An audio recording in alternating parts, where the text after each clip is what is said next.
Hi friends, myself Sainath Lambade, and today we are going to discuss about the chemical coordination. The cell and the organism communicate with each other through the chemical signals. As you know that the cells and the organisms they communicate or interact with each other with the help of chemical signals.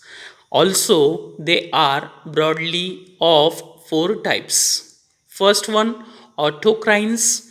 Autocrines means cells release a secretion to stimulate itself. The cell secretes this secretion for the stimulation to itself. Then paracrines. Cells release the secretion to stimulate the neighboring cell, that is known as a paracrine. Whatever the cell is doing the secretion, that secretion is carried out for the purpose of stimulation to the neighboring cell, that is called as a paracrines. Then followed by these endocrines. Endocrines, the cells release a secretion to stimulate the distant cells. As you know about the endocrines, that pituitary gland, thymus gland, thyroid gland, parathyroid glands, they are ductless gland and they do their secretion into the bloodstream and they shows a effect on the distant cells. Then pheromones, these organs release secretion to stimulate the organisms. In pheromones, the organs are releasing the secretion to stimulate the organisms. Higher animals have a complex body organization. Due to this, in addition, the nervous coordination, there is need of chemical coordination. Chemical coordination is carried out by the secretion of ductless gland. Chemical secretion is carried out by the ductless gland, that is example pituitary, thyroid, then parathyroid, thymus, then adrenal, etc. The chemical coordination system is also called as a endocrine system. Whatever the gland they are doing the secretion, chemical secretion, they are also known as a endocrine system. The endocrine system controls body activities by means of chemical messengers. What the endocrine system doing? This endocrine system releases a secretion of that secretion is called as a hormones, and these hormones are called as a chemical messengers. Then hormones are the chemical messenger and secreted by the glands.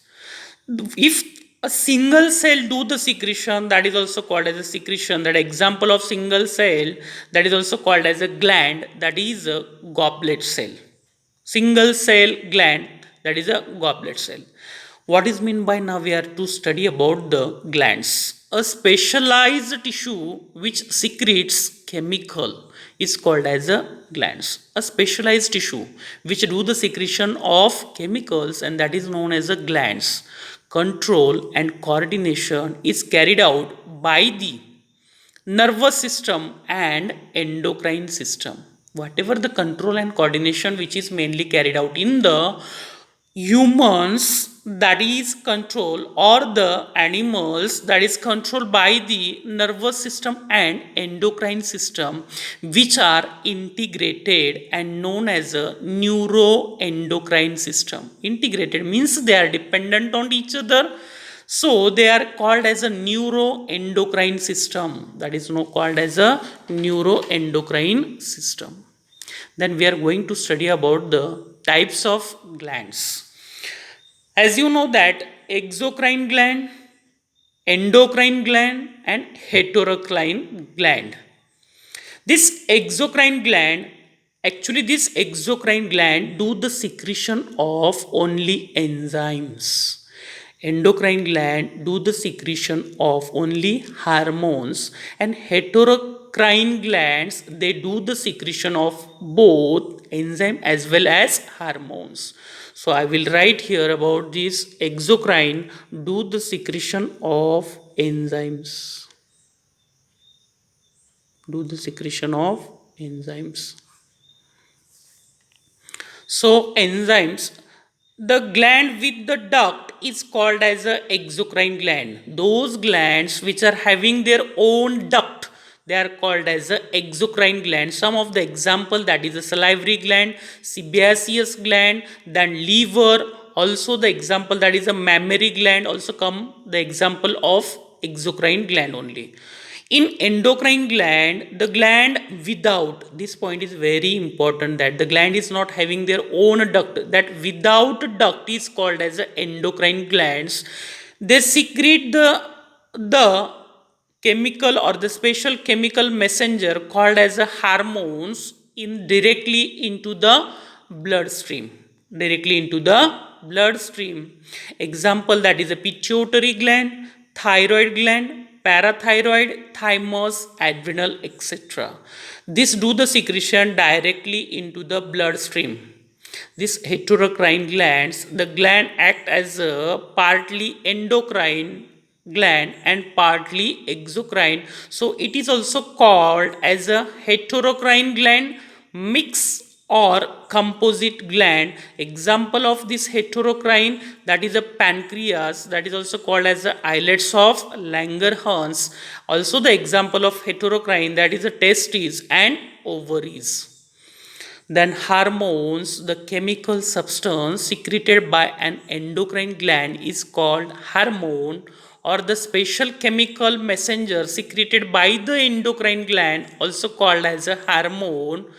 Hormones, actually this hormone, the word is derived from the Greek word harmen, that from the harmen, which means to excite.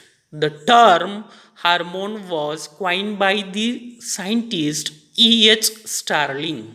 The term hormone was described by the scientist called as E.H. Starling. Hormone are released directly into the blood. The hormones carried all over the body via blood. The message is relayed only to the target organs. The message of the hormone is only given to those target organs which are stimulated to carry the specific process, which include the activities like growth and the development. Then we are going to chemical nature of the hormones. Actually we are going to study about the chemical nature of the hormones. Amines, these are the simple amines. Catecholamines secreted by the adrenal medulla. Catecholamines are secreted by the adrenal medulla. As you know that this adrenal gland is situated on the superior part of the kidneys, and this gland has been divided into two regions. The outermost region of this adrenal gland is called as actually outer is called as a cortex, and middle is called as a medulla. So this catecholamines is secreted by the adrenal medulla, that secretes epinephrine or non-epinephrine. It is also known as adrenaline or noradrenaline. Then again the example of this catecholamines, that is a melatonin secreted from the pineal gland. Melatonin, again one more example, that is a serotonin also, that is secreted by the pineal gland, which is situated in the hypothalamus, in the that roof of the hypothalamus, in the posterior region this pineal gland is situated. Some are modified from the amino acids. That example, that is a thyroxine, that is a thyroxine. Then we are going to see the peptide hormones. This hormone consists of long and short chains of the amino acids. Actually these are derived of amino.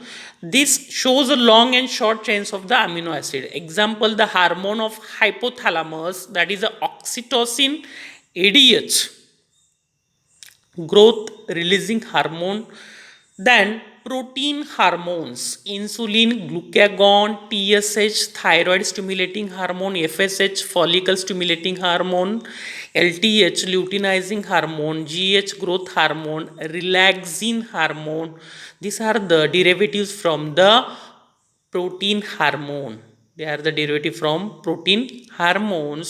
Then fatty acid derivatives, that is the prostaglandin. That is a prostaglandin. Actually, this prostaglandin is present in the that male sperm. In this sperm, the prostaglandin is present, and this prostaglandin help in the contraction of the uterus. Steroid hormones, these hormones are lipid soluble. Steroid hormones are they are soluble in the lipid soluble and derived from the cholesterol. Actually, steroid hormones are derived from the cholesterol and other steroids. Example: estrogen, testosterone, aldosterone. Action of this hormone is concerned with long lasting response. It is a slow action, but it is a long lasting. Then gas, then one, that is a NO, that is a nitric oxide, that is a nitric oxide. Then properties of hormone: they act as a chemical messenger and are effective in very low concentration. Very low concentration of hormone is required for the action. Hormones can function as regulators that inhibit or the stimulate or modify specific processes.